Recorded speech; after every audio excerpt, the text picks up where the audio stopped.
बिस्मिल्लाहिर्रहमानिर्रहीम। अस्सलाम वालेकुम वरहमतुल्लाहि वबरकातुहू। जी स्टूडेंट्स, कैसे हैं आप सब? उम्मीद करती हूँ अल्लाह के फजल करम से आप सब खैर आफियत से होंगे।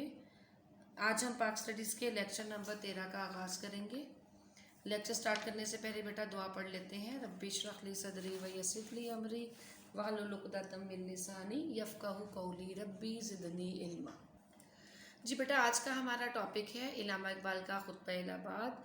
तो थोड़ा सा हम इसका बैकग्राउंड जो है वो डिस्कस कर लेते हैं। कायद-ए-आज़म ने जब अपने बेटा 14 निकात पेश किए थे, उसके बाद से मुसलमानाने हिंद में ये एहसास या ये जज्बा पैदा हो गया कि वो हिंदुओं की शरंगेजियों और शरारतों को बेनकाब कर सकें। हिंदुस्तान में बेटा जैसे हम जानते हैं कि 2 कौमें आबाद हैं, एक मुसलमान और एक हिंदू। ठीक है, मुसलमान और हिंदू ये दोनों कौमें एक दूसरे से इस कदर मुख्तलिफ हैं कि अगर इकट्ठे भी सदियों भी इकट्ठे रहने के बावजूद ये कभी भी आपस में एक दूसरे के क्लोज नहीं हो पाएंगी और ना ही ये इकट्ठे कभी एक ही हुकूमत के अंदर जो है वो ज़िंदगी गुजार सकेंगी। अंग्रेज़ भी उस दौर में इस हकीकत को समझ चुके थे और मुसलमानों को हिंदुस्तान में हुकूमत करने के लिए किस हद तक और किस अंदाज से इख्तियारात देने हैं, इसके बारे में अंग्रेज़ भी बहुत ज़्यादा सोचने पर मजबूर हो गए। और फिर इल्लामा मोहम्मद इकबाल ने इस नज़रिए का प्रचार इसी अंदाज में ऑल इंडिया मुस्लिम लीग के ज़ेर तमाम एक इजलास हुआ 20 दिसंबर 1930 में इलाहाबाद के मुकाम पर। उसमें कायद इल्लामा इकबाल ने जो है ये इन अल्फाज में इस खुतबे को पेश किया, जिसके अल्फाज मैं आपके सामने भी पेश कर देती हूँ बेटा। इसके अल्फाज कुछ इस तरह से थे कि मेरी ख्वाहिश है कि पंजाब, सरहद, सिंध और बलूचिस्तान को मिलाकर एक रियासत बना दी जाए। ख्वाह हिंदुस्तान बरतानवी सल्तनत के अंदर रहकर या बाहर रहकर आज़ादी हासिल करे, मुझे शुमाल मगरबी मुस्लिम रियासत का क़याम कम अज़ कम शुमाल मगरबी इलाकों के मुसलमानों का मुकद्दर नज़र आता है। यानी इसमें इल्लामा इकबाल ने क्लियर ये बात कर दी कि जिन इलाकों में मुसलमानों की अक्सरियत है उन इलाकों को मिलाकर एक आज़ाद और खुदमुख्तार मुस्लिम रियासत बना दी जाए। और मुझे ये लगता है कि ऐसा करना जो है मुसलमानों का मुकद्दर मालूम होता है और अनकरीब जो है अंग्रेज़ हुक्मरानों को ऐसा जो है वो करना पड़ेगा। उसके बाद कायद-ए-आज़म की ख्वाहिश बेटा ये थी कि मुसलमाना ने बरे सग़ीर में जो है वो एक कुव्वत बनकर उभरें और सामने आ जाएं। इल्लामा इकबाल ने तसव्वुर को आगे बढ़ाते हुए खुतबा इलाहाबाद में एक अलग रियासत का तसव्वुर पेश कर दिया। फिर 1933 में जो है इल्लामा इकबाल के इस तसव्वुर को जो है पाकिस्तान का नाम चौधरी रहमत अली ने दे दिया। फिर कायद-ए-आज़म ने 1934 में मुस्लिम लीग की बागडोर संभाल ली और मुसलमानों के सियासी इस्तेहकाम के लिए इस जमात को मजबूत और फ़ाल भी बना दिया। बेटा इल्लामा इकबाल का खुतबा इलाहाबाद है, ये बहुत ही इंपॉर्टेंट क्वेश्चन है बेटा। ये हमारा एक्सरसाइज का लॉन्ग क्वेश्चन तो नहीं है, लेकिन आप इसको बहुत अच्छे अंदाज में याद करेंगे। शॉर्ट नोट की सूरत में ये क्वेश्चन जो है वो आपसे बोर्ड में या स्कूल के पेपर्स में पूछा जा सकता है। आपके सामने बेटा यहाँ पे एक बॉक्स बना हुआ है, उसमें ये लिखा हुआ है कि आप जानते हैं पहली गोलमेज कॉन्फ्रेंस 1930 में हुई, दूसरी 1931 और तीसरी 1932 में लंदन में मुनक्किद हुई। तो बेटा MCQ में ये सवाल आपसे पूछा जा सकता है, तो इन तीनों डेट्स को आपने बहुत अच्छे अंदाज में याद करना है। अगला हमारा बेटा जो एक हेडिंग है वो है 1935 का आइन और सूबाई खुदमुख्तारी। अब ज़ाहिर है मुल्क का इंतज़ाम इंसराम चलाने के लिए बेटा आइन साजी की जाती है, कुछ कवानीन बनाए जाते हैं। उस कवानीन और आइन साजी के मुताबिक जो है मुल्क का इंतज़ाम इंसराम जो है वो चलाया जाता है। तो 1935 में बरतानी हुकूमत ने बरे सग़ीर में बेटा एक नया आइन मुतारिफ़ करा दिया था, जिसमें सूबाई खुदमुख्तारी को अव्वलियत दी गई थी। वही सूबाई खुदमुख्तारी जिसका जिक्र जो है कायद-ए-आज़म ने अपने 14 नकात में भी किया कि सूबों को दाखिली खुदमुख्तारी दी जाए। यानी वो सूबे जहाँ पे मुसलमान अक्सरियत में हैं वो भी इंडिपेंडेंट हों और वो सूबे जहाँ पे हिंदू अक्सरियत में हैं वो भी इंडिपेंडेंट होने चाहिए, ताकि वो अपने हकूक़ व मफादात की हिफाजत भी कर सकें और अपने तय कोई ना कोई डिसीजन भी ले सकें। इस आइन के तहत 1937 में इंतखाबात कराए गए और इन इंतखाबात में कांग्रेस ने वाज़ेह अक्सरियत हासिल कर ली। बेटा पहले हिंदू और मुसलमान जो हैं वो इकट्ठे जो है सिर्फ अंग्रेज़ जो उनके हुक्मरान थे उनके खिलाफ एफर्ट्स कर रहे थे, उनसे आज़ादी हासिल करना चाहते थे।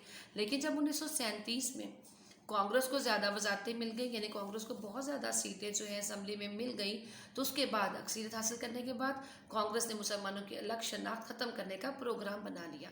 यानी कि जैसे ही कांग्रेस को जो है नशिस्तें मिलना शुरू हो गई, कांग्रेस जो है बरसरे इक़्तिदार आ गई, तो उसने मुसलमानों के तशख़्ख़ुस को ख़त्म किया और उन पर जुल्म व सितम करना लगाना पाबंदियाँ उन पर शुरू कर दी। ہندوؤں نے سلسلے میں مسلمانوں پر مذہبی پابندیاں لگانے کی بھی بیٹا بہت زیادہ کوشش کی، اور وہ پابندیاں کیا کیا تھیں بیٹا؟ انہوں نے مسجدوں کے باہر شور و غل کرنا شروع کر دیا، مسلمانوں پر ملازمتوں کے دروازے بند کر دیے، اسکول میں اردو زبان کی جگہ ہندی رائج کرنے کی بے حد کوشش کی گئی، اور گاندھی کی مورتی کو اسکول میں پلیس کر دیا گیا، اور بچوں کو پابند کیا گیا کہ صبح آتے ہی وہ گاندھی کی مورتی کی پہلے پوجا کریں گے۔ مسلمان بچوں کو اپنے ماتھوں پر یعنی کہ اپنے فور ہیڈ پر تلک لگانے کو کہا جانے لگا، اور مسلمانوں کو ان کے خلاف جو ہے نفرت پہ مبنی بندے ماترم کا ترانہ لگانے کے لیے مجبور کیا گیا۔ یعنی کہ جیسے ہی کانگریس کو، جیسے میں نے آپ کو پہلے بتایا، حکومت ملی یا ان کو اکثریت میں ان کو نمائندگی ملنا شروع ہو گئی، انہوں نے مسلمانوں پر ظلم و ستم کیے۔ یہ وہ ایکٹ تھا، یہ ایکشن تھا جو ہندوؤں نے مسلمانوں کے خلاف کیا۔ اب ہم اگلے جو یہ 2.5 لائنز آپ کو نظر آ رہی ہیں، اس میں ہم مسلمانوں کا رد عمل دیکھیں گے، یعنی مسلمانوں نے اس کے رد عمل کے طور پہ کیا کیا۔ اس رویے کو دیکھتے ہوئے مسلمانوں میں الگ ملک کے مطالبے کا جذبہ اور بڑھ گیا۔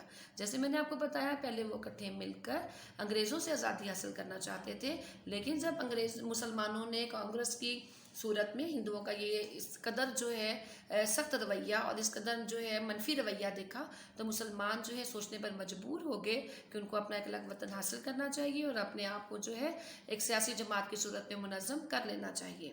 اس کے بعد 1938 میں پٹنہ کے مقام پر مسلم لیگ کے سالانہ اجلاس میں محمد علی جناح کو قائد اعظم کے لقب سے نوازا گیا۔ اب یہاں پہ بیٹا اس کو آپ خط میں نے ہائی لائٹ بھی کیا ہوا ہے، اس کو آپ بھی ہائی لائٹ کر لیجئے۔ یہ آپ سے شارٹ کوسچن بھی پوچھا جا سکتا ہے کہ قائد اعظم کو، کہ محمد علی جناح کو قائد اعظم کے لقب سے کب نوازا گیا۔ اس کے بعد 1939 میں جب کانگریسی وزارتوں کا خاتمہ ہوا تو قائد اعظم اور مسلم لیگ کی اپیل پر مسلمانوں نے 22 دسمبر 1939 کو یوم نجات یعنی ڈے آف ڈیلیورنس منا دیا۔ اب دیکھیں کہ کانگریس کی وزارتیں یا کانگریس کی حکومت جو ہے وہ ہم نے دیکھا کہ 2 سال پر محیط رہی۔ 1937 میں ان کو وزارتیں ملی، 1939 میں کانگریس کی وزارتوں کا خاتمہ کر دیا گیا، جس پر قائد اعظم نے مسلم لیگ کی اپیل پر مسلمانوں نے یوم تشکر یا یوم نجات منایا، یعنی خوشی کا اظہار کیا کہ شکر ہے کانگریس کے ظلم و ستم سے، ہندوؤں کے ظلم و ستم سے ان کو نجات مل جائے گی۔ اور یہاں پہ بیٹا اگر آپ سے سوال پوچھا جاتا ہے کہ کانگریسی وزارتوں کا خاتمہ کب ہوا، تو اس کو آپ ہائی لائٹ کر لیں اپنی کتاب پہ۔ کانگریسی وزارتوں کا خاتمہ 1939 میں ہوا۔ مسلمانوں نے یوم نجات کب منایا، تو اس کا جواب یہ ہے مسلمانوں نے 22 دسمبر 1939 کو یوم نجات منایا۔ تو بیٹا آج کے لیکچر میں ہم نے جو ہے 2 اہم ٹاپکس ان کو ڈسکس کیا، علامہ اقبال کا خطبہ الہ آباد اور 1935 کی وزارتیں۔ تو بیٹا یہ جو ہے بہت امپورٹنٹ ٹاپک ہے، ٹھیک ہے۔ آپ نے ان دونوں ٹاپک سے اکارڈنگ جو میں نے آپ کو انفارمیشن دی اس کو آپ نے یاد کرنا ہے۔ یہ میں آپ کو بتاتی جو یہ آپ کا ایکسرسائز کا کوسچن نہیں ہے، لیکن آپ اس کو یاد کریں گے۔ پہلے 2 چیپٹرز جو ہیں بورڈ کے پوائنٹ آف ویو سے بھی ان کی ویٹیج بہت زیادہ ہے، اور آپ نے ان کو بہت اچھے انداز میں یاد کرنا ہے۔ اس میں سے کوئی بھی ہیڈنگ ہم سکپ نہیں کریں گے، کچھ بھی ایسا نہیں ہوگا جو ہم چھوڑ دیں گے یا یہ کہیں گے کہ یہ ایکسرسائز کا کوسچن نہیں ہے۔ آپ نے ان دونوں ہیڈنگس کو جو میں نے آج آپ کے ساتھ ڈسکس کی ان کو یاد بھی کریں گے اور اپنے رف رجسٹر پر آپ اس کو لکھیں گے، اور جو میں نے شارٹ کوسچنز یا MCQ بتائے اس کو آپ اضافی طور پر، ٹھیک ہے، مزید آگے ہیڈنگس کے ساتھ کوسچنز کی صورت میں لکھیں گے اور انشاءاللہ یاد بھی کریں گے۔